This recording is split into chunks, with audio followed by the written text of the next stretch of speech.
स्मरण शक्ति को भी बढ़ाइए। जितना तुम मन को एकाग्र कर सकोगे उतना अधिक तुम्हारी स्मरण शक्ति बढ़ जाएगी।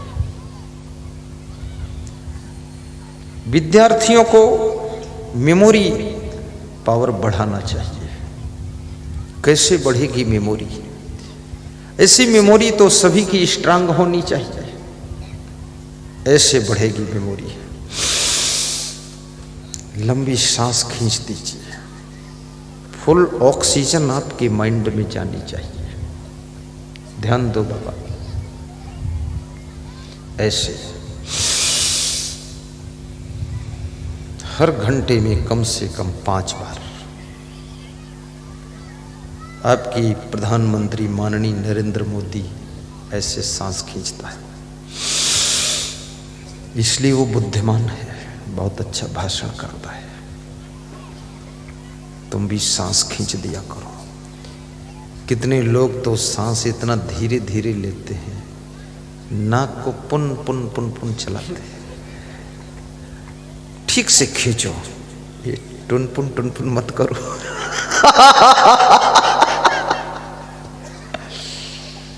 साहिब बंदगी बहुत बड़ी बात है। और मेमोरी अगर हाई करना चाहते हो,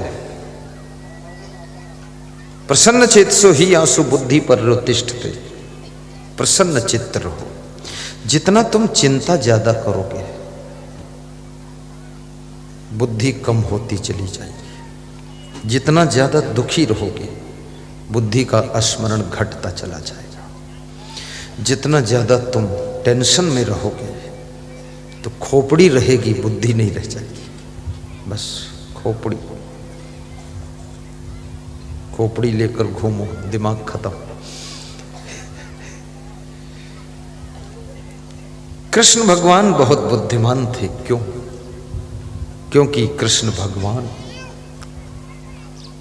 गौएं चराते थे, गायों की धूल में अपने पैर रखते थे, गायों को छूते थे, गायों का गोबर भी छूते थे, बछड़ों से प्रेम करते थे। गाय का स्पर्श करने से, गोबर का स्पर्श करने से और गाय का दुग्ध पान करने से भी बुद्धि बढ़ती है। भैंस का दूध पीने से बुद्धि घटती तो नहीं है लेकिन बढ़ती भी नहीं है, लेकिन बुद्धि सुस्त हो जाती है। जैसे भैंस सुस्त रहती ना,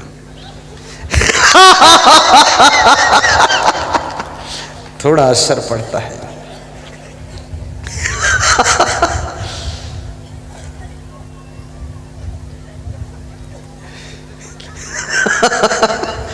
अब लोग बड़े चिंतित हैं, अब क्या करूं, भैंस है घर में।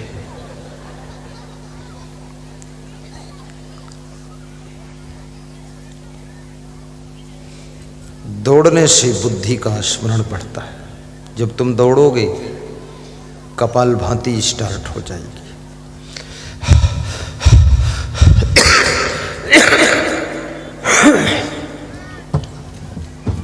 कपाल भांति, और ऐसी कपाल भांति वो बाबा रामदेव सिखाते ना। बाबा रामदेव पेट घुमाते, तुम उनकी तरह पेट घुमाओगे तुम्हारी आंतें भी फंस सकती है।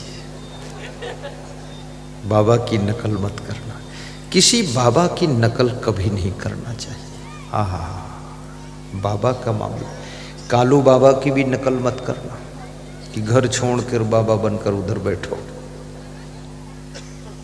ये तो कुदरत की देन है। और तुम्हें इतना पेट घुमाने की जरूरत ही नहीं है। बाबा तो ट्रेनिंग देते इसलिए पेट घुमाते हैं।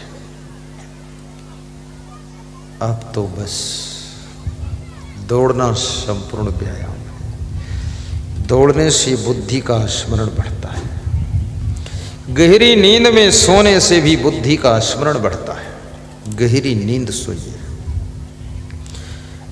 मैं इसमें देखता हूं बहुत लोगों को गहरी नींद नहीं आती है। कितने लोगों को तो नींद आती ही नहीं है।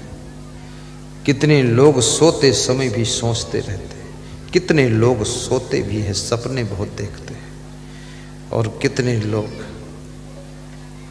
बिस्तर पर पड़े पड़े देह में दर्द हो जाता है लेकिन नींद नहीं आती।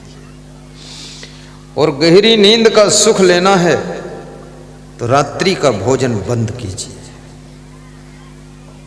सूर्यास्त से पहले खा लीजिए। गहरी नींद का सुख लेना है, भोजन कम खाइए, पेट के डाइजेशन को ठीक कीजिए। सुबह सुबह पपीता, मूली, गाजर खाइए, थोड़ा टमाटर खाइए, कच्ची फूल गोभी खाइए, थोड़ा हरी मिर्च उसी में काट के डालकर खाइए। पपीता, यस्य पिता नास्ति तस्य पिता पपीता, जिसका पिता नहीं है उसका पिता पपीता है।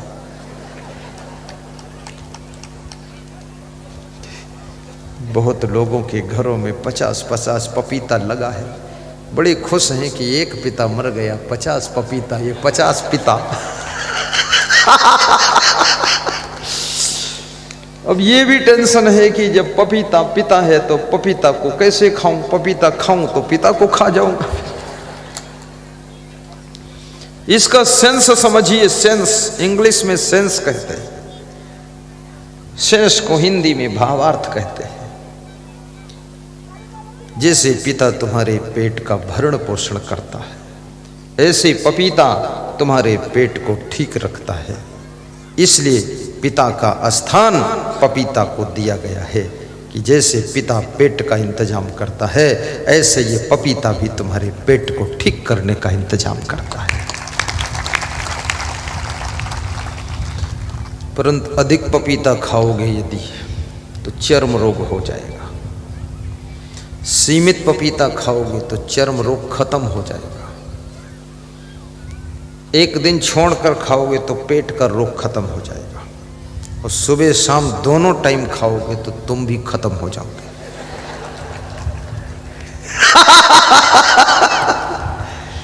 लोगों को आइडिया नहीं गुरुजी क्या बात पलट देंगे, यही तो कला है, इसीलिए तो नेपाल बॉर्डर से बुलाया गया। नहीं, महात्मा तो इधर भी बहुत घूम रहे हैं।